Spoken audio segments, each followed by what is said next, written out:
Right now at 6 o'clock, an alleged attacker due in court. The latest on the man accused of assaulting a state representative. Outside of a prayer service, we are awaiting a plea this morning. And we're going to have a closer look at what police say happened in the hours leading up to a deadly domestic dispute in New Haven. And bus drivers wanted all across our state. What companies are doing now to try and get new employees out on the roads. All local, all morning. This is Fox 61, Connecticut's news station. First at 6, it's going to feel a little bit more comfortable outside today. Good morning. Thanks for starting off your day here with us, America Arias. I'm Keith McGilvert. I'm liking the sounds of that. A big welcome back to you as we get started this hour. We are grateful you are here. A check of the forecast in store. Meteorologist Matt Scott. Good morning. Standing by, the bearer of some good news. I think so. I think it feels good out there. We are always the first ones to kind of gauge that. It's what we do for you at home. We'll let you know if it's worth getting out or not. Here's what you need to know before you go. Lower heat, lower humidity. Mostly dry work week stretch. Not seeing much for trouble until Thursday into Friday. Speaking of the tropics, where are we after all of those headlines on the West Coast? We'll talk about what may be heading towards the East Coast, the Atlantic starting to percolate. More on that coming up. Cloud and radar picture is quiet across the board. We've got a flow out of the north. It's a little, believe it or not, on the breezy side. We've seen winds sustained at about 10 to 20 along the shoreline. Temperatures between 58 degrees in Torrington up to 67 on the shore. We've got 64 in Hartford and a couple of 61s, or lucky 61s. Wilmette, Windsor Locks, Waterbury, New Milford. Now look at the dew points, and here's your story. Looking, feeling good. Look at those dew points in the 40s. Oh, that's nice in August. We're going to keep it comfortable for today and for the next few. Temperatures should be topping out in the low 80s. Not quite there, just missing it by a little bit. But I don't think anybody's going to complain about that. Wall-to-wall sunshine throughout the day. And again, rain, humidity, and big oppressive August heat on hold. I'll tell you if that's going to last into the 7-day coming up. 6:02, let's go to the roads right now. Here's Keith. All right, we're getting a look at the roads for you this morning on a Tuesday, and as is typical this time of the morning, you can see some construction work underway. Just starting to ramp up. This hour is when we typically see that, but we are following a situation I want to bring you to rather in Vernon with some new video to share this morning. As you take a look here, this is State Route 533. Folks in that community know it as Tunnel Road. It is closed right now between Willow Stream and Warren Avenue. This all because of a water main break in the area. Came in last night around 9:30 or so. So that repair work is underway as we speak. It's something we will keep a close eye on for you throughout the morning. Additionally, Haddam Route 82 East, the Haddam Swing Bridge closed because of road work there.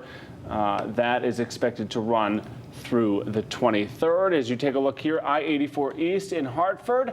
Smooth sailing here in our capital region, so some good news there. And I-95, the Elm City, New Haven. It looks like people may be taking the morning off. Maybe so. I'm not complaining about that for sure. As that continues to change, we'll keep an eye on things throughout the morning, but so far so good.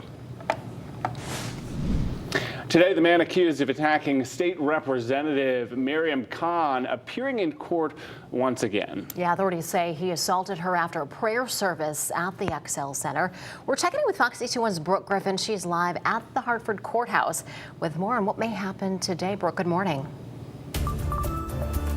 Good morning to you both. Andre Desmond has not yet entered a plea for those several charges that he's facing, including third-degree sexual assault and even strangulation. Now, again, he's not entered it. He could enter it today, but right now he is being held on a $250,000 bond. Police say he approached Khan on June 28th outside of the XL Center while she was taking pictures with her children and her family after attending a Muslim prayer service. Investigators say Desmond made sexual remarks, tried to grab her body and her face multiple times, and eventually slapped her and slammed her on the ground in an attempt to strangle her.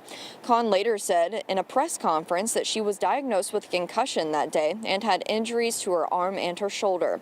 Desmond is now charged with multiple felonies, but Khan supporters say the charges are not enough. They feel that she was targeted due to her religion, and they would like to see hate crime charges added to that list. And again, he's not entered a plea. That is something that we could possibly see today here in court. It starts at 10 o'clock. We will, of course, be inside, and we'll have an update on what happens later this evening. Live in Hartford, Brooke Griffin, Fox 61, Connecticut's news station.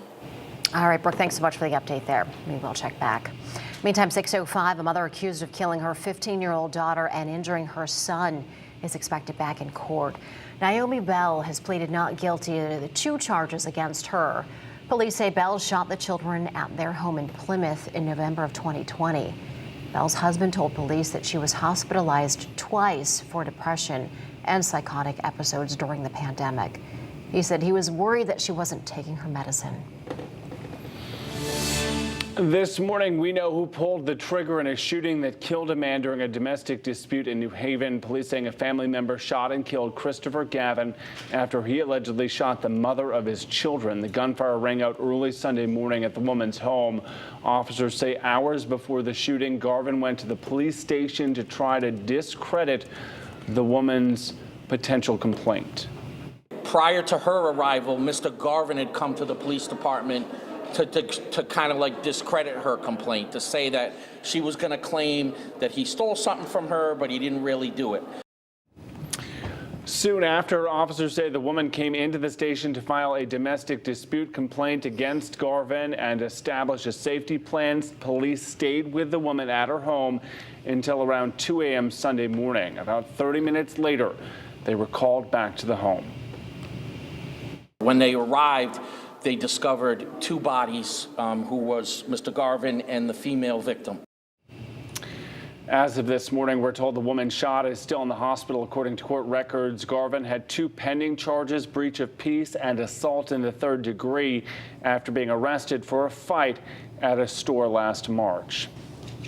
All right, if you or someone you know is a victim of domestic violence, there are resources available, including CT Safe Connect. It is a 24-hour hotline hosted by the Connecticut Coalition Against Domestic Violence. You can text or call the number on your screen or reach out by email. CT Safe Connect, available in multiple languages. You can remain anonymous. We do have this information on our website. Tim and I tweeted it out yesterday. I will share it again this morning. Right now, New Haven police are looking for the person responsible for shooting someone on Winchester Avenue and Lilac Street. Now, this happened at about 12:30 Monday morning. Police say the victim was talking with someone when 6 shots were fired. Police say one person was shot and taken to the hospital. No word yet on the condition of the victim. And some really tense moments for people in downtown Hartford. Hundreds of people had to be evacuated from buildings yesterday after a gas leak on Main Street between Pearl and Asylum Streets. And our cameras were there capturing vapor shooting through manhole covers yesterday morning. There it is, you see it. Officials tell us that the gas leak happened at Pearl and Asylum Streets. Construction workers, well, they hit a gas line. Officials declared the area safe later in the day. Workers in one of the high-rise offices telling us what they experienced. 30 flights is no joke. Like my knees were shaky by the time we got outside. We're just sitting here waiting to figure out what's the next step. Yeah, must have been scary indeed. Officials were able to find the source of the leak and they shut off the gas. All right, to Scotland, Connecticut now, where the National Weather Service confirms an EF1 tornado touched down on Friday. Now, this video here helped meteorologists determine that the twister formed in the center of town. Now, that makes this the state's 2nd confirmed tornado so far this year. It had a path stretching just over 2.5 miles long along Route 14. It crossed Pinch Street before lifting near Brook Road.